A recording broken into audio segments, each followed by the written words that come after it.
I got 500 junior developers their first job in tech, and I'm going to tell you how you can be 501. Okay, let's start with who the heck am I and how did I pull off this magnificent feat? Well, my name is Isaac Amin, and over the last 4 years, I've dedicated a hell of a lot of my time to helping people break into the industry. I'm the founder of JuniorDeveloper.careers, the UK's #1 tech talent job board for early career talent in tech. Try saying that. But I also run the UK's only tech meetups for early career developers, and I also deliver a lot of talks and I attend a lot of events, and I'm also the founder of the Junior Developer Survival Guide newsletter, which is available on Substack. Now, if you are looking to be number 501, there are 4 things you need to know to get yourself your first job in the industry, and I'm going to take you through each one now, so buckle in, settle down, grab some ice cream, let's do this. Okay, so I may have only been joking about the ice cream, but if you've got any to share, I'll take some. For the first step into tech, there is something you need to know, and something that too many people get wrong. Now, I knew this person who wanted to get into tech. They were a self-taught developer, very proficient, very clever, very outgoing. However, they had one issue. They wanted to do everything. They wanted to be a UI developer. They wanted to do backend. They wanted to do data. And they also, oh wow, DevOps looks interesting. They had no clear idea of where they wanted to go because they found everything so fascinating. Now, I can relate to that. When I first got into the industry, it was similar for me. I loved the whole idea of technology. I loved the fact that I could solve problems. And I loved the fact that there were so many parts to it that I could just sort of dive in and be a part of everything. Now, that is cool, and it is a part of being in this industry. However, what you'll find when you're trying to get into the industry is that the first thing you need to do is concentrate on one area. So when I told you just before that there's one thing that you need to know, that one thing is that you need to pick an area of tech to focus on for a very, very important reason. Reason number 1, if you don't have a focus area, whether that is front-end engineering, back-end engineering, data science, cybersecurity, whatever it is, you will just flip-flop around to different tutorials and different courses and different ideas with no clear goal of how to get to where you want to be. Second reason is that when it comes to writing a resume to get you these jobs, it will contain a bit of everything, which makes you applicable to nothing. And reason number 3, no clear journey can be undertaken if you have no destination. That was a bit philosophical, but I think it was needed. So to conclude with point number 1 of the 4 points you need to hear to get your first job in tech to be number 501, without a clear end goal, you will not get a good start. And it's something I spoke about to each of those 500 people specifically.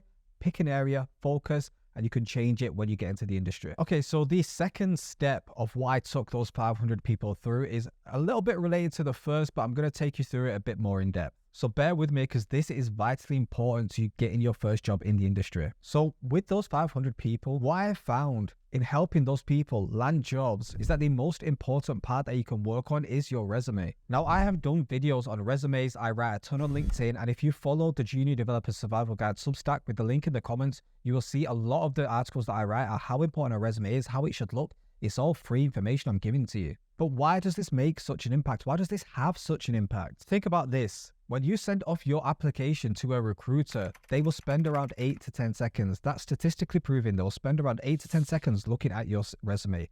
And if they do not get the hook, the attention, if it does not look like it's suited to what they're hiring for, they will bounce it off to the bottom of the pile and they will not look at it again. That is why this part, number 2, is so important to each and every one of you and each and every one of the people who I helped into jobs. Now, I'm going to give you a few brief tips on how to navigate your resume. Number 1, make sure your format goes in this way: contact details, profile, skills, work experience, projects. There's a science behind that which I tested with the largest majority of those 500 people. It's a proven format which works time and time again for entry-level developers. In your profile section, don't just use boring keywords like team-orientated, time management, passionate, etc. Use it to tell the recruiters 3 things. Number 1, what area of tech you are in or want to be into. Number 2, what are some of your passions outside of tech? And number 3, what is your driver? In your work experience section, you need to use action-orientated quick keywords, and you also need to highlight your transferable skills. Now, if you want to learn more about any of this, you can watch some of my CV resume videos, or you can join the Junior Developer Survival Guide Substack newsletter, or you can book a one-to-one resume review session with me. All the links to all of that is in the comments. Okay, so far we've talked about those 500 people and how you can be 501. We've highlighted how having a goal, an end goal of the area of tech you want to be into is very, very important. We've touched on a few brief tips on your resume and how important it is for you to get that first job. Now, there are 2 more things left, which helped the majority of those 500 people land their first job. So hang in, we're almost through it. A lot of these people I help, I always have the same question. What kind of projects can I build to help me land a job? You're probably sat there right now thinking the same thing. What should I build to make me stand out? And I'm going to tell you a quick story about this to help you understand how important it can be to build a project, but not just a project, the right project. So when it comes to projects, there are usually two approaches. There's the standard follow a tutorial for your to-do list, for your social media clone, etc. And the second approach is building a project to solve a problem that you are experiencing in your own life. Now, why is number two so much better? Well, around 4.5 years ago, when I was coming into the industry, I was very much into my mobile development. So around that time, I started to build an app. Now, it was a stupid app. It didn't do anything significant. The basis of it was this. You are out with your friends, you're all trying to decide on what to eat. You know how it goes. Nobody can ever pick one thing. So I created a mobile app with Swift, which is the programming language for iOS. And basically you give the phone a shake and it flips through all these different types of food, like Italian, like Mexican, like Indian, and it landed on something, and that would be where you go out to eat.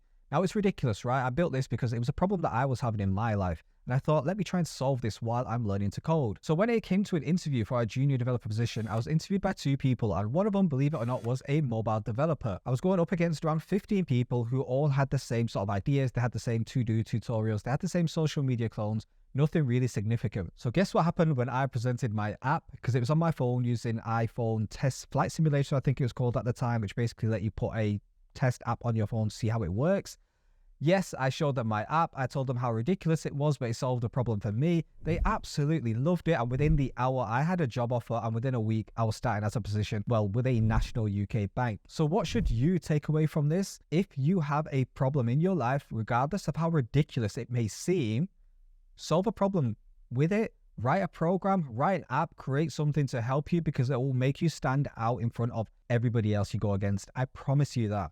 And remember, it doesn't have to change the world. Okay, so there's a final thing. There's a final part of this which helped those 500 people get jobs, along with the content that I put out, along with my coaching, and along with following the more intricate parts of the system. Now, don't forget, I'm going over this briefly. There is a lot more to it. So make sure you subscribe to this channel. Make sure you follow the Junior Developer Substack newsletter. And definitely check me out on LinkedIn, because I love posting content there. Now, one of the most overlooked areas of getting a job, especially in the tech industry, is how important other people in your network are.